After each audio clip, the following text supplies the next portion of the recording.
you see question here is asking what is the major products of these reactions. So you gotta figure out what is reacting with what, right?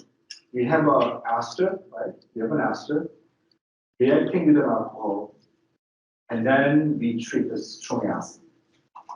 So that is a reaction. So ester is a carboxylic acid derivatives.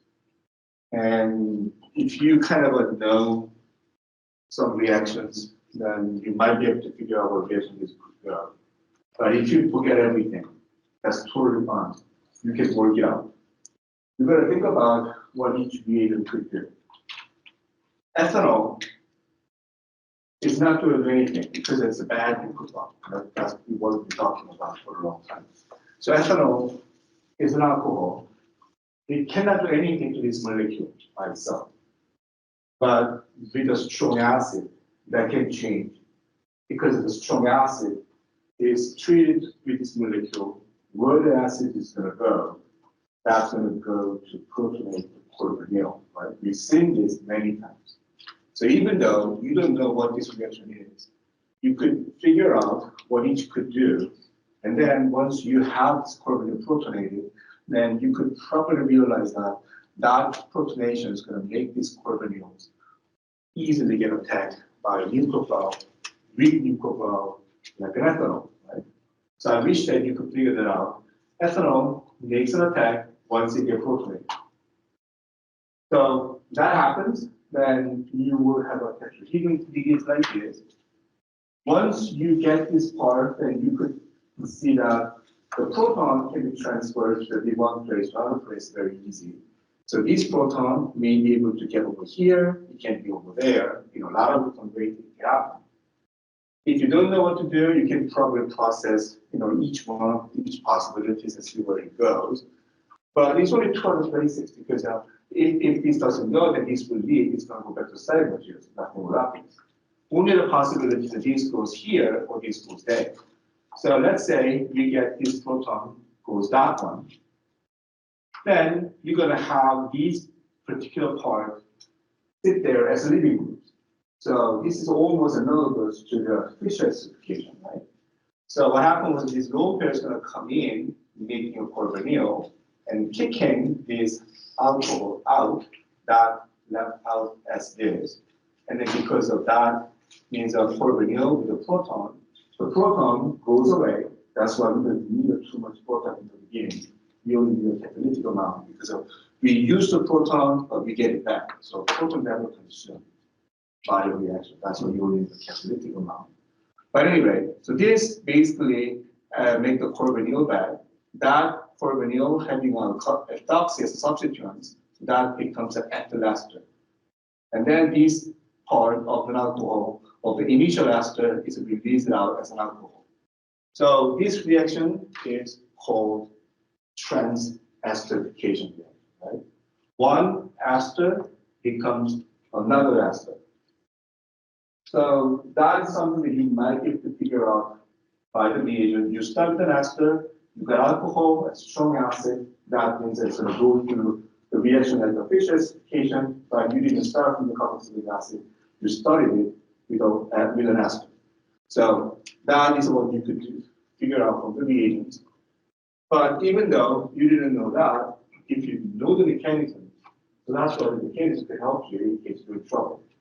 Then you could basically figure out step by step, and then maybe get to the end with the proper answers. So that is kind of the things that we stress out that you know the mechanism is a very important thing.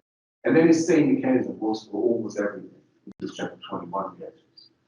So, anyway, this is a somewhat straightforward question as long as you know this reaction and all mechanisms.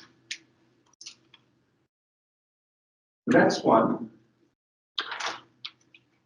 is a very simple transformation. We have an alkyl bromide, and then you have a carboxylic acid. What's being asked here is how you can make that carboxylic acid from the starting material of the halide. I mean, there is many ways. So I'm trying to provide many answers, but you could potentially have so many different answers as long as they work. they're all okay. But obviously, some may not work well, then you may get some partial credit, even though you think that's possible. It depends on how realistic your answers are. But anyway, let's try to sort it out. First of all, you should notice that this has a 3-carbon chain. So we got propyl groups there. If you count the number of the carbon on this side, it's not 3, 1, 2, 3, 4 carbons, right? You should count the numbers in the products and starting material, trying to figure out is a carbon need to be added or they're not. Because in this case, you actually have to add a carbon. This is a carbon I say bearing the bromine there. That's this carbon. Clearly, we got to introduce another carbon there. So this is where some idea of the reactions could help you to figure it out. I mean, you may not be able to guess this, but if you know that nitrile can be converted to carboxylic acid, then this question can be very easily solved. Because this is what you need to make that. And then to make this to that, you need to treat a strong acid in water.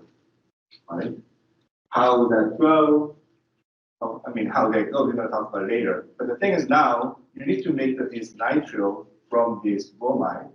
And then basically that's the substitution of the bromine with a cyanide.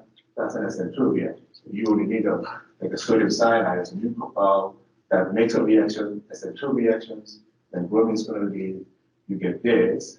And then you hydrolyze nitrile to the carboxylic acid. So if you know that, that's very easy to figure out. I mean, one other things I have to share that you might fall into this issue because you thought that this is a carboxylic acid, so you may think that, okay, I'm just going to replace the bromine with the hydroxyl group. That's the SN2 reactions, you get an alcohol. Since it's a primary alcohol, some may think that, oh, I'll just oxidize that. And then you get the carboxylic acid. Yes, you get the carboxylic acid, but 1 carbon short. Right? This is just a 3-carbon there, there's a 4-carbon. So you have to analyze the situation properly in order to figure out what you need to use. I mean, you may be able to make something very similar, right? So that's why, looking similar doesn't really mean anything in chemistry. It's still not the right answer. So this is something that I want you to avoid making a mistake there. Well, is this the only way to make these things? And I said, no, there's another way. So let's think about other possibilities. How can you do this in other ways? One, you can easily think about if you have this, if you have the primary alcohol with the butyl chains on it, then you can oxidize to make a carboxylic acid. That's basically using these strong, the chromic acid solutions and oxidize the primary alcohol to the carboxylic acid. So the whole task is making this butanol from this, right? And obviously this propyl part, that's this part. So how can you make the butanol from that propyl bromide? Right? You may think that that's too difficult, but that's actually below to Chem 1, if you remember that. That can be done by making grignard. You need that as a new profile. You need a grignard. And then what that source of that part is just a formaldehyde. Right? Formaldehyde reacting with a grignard is going to produce just the primary alcohol with the 1 carbon extended, and then that will be oxidized and you can make that. So that is an equally valid answer as well. So that's why, now every reaction that you learn is actually coming back to you. It's become very cumulative. Can you think of other way? Any other way of making the same product?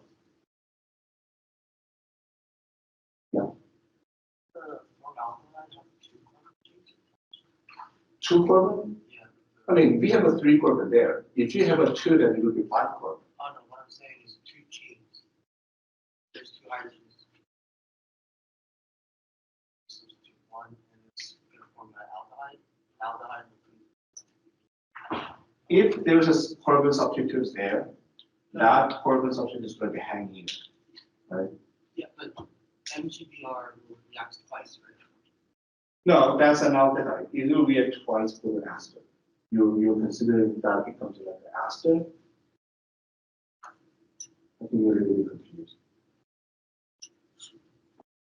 Oh, I don't know. You're thinking about using an aldehyde for this one, or you? No.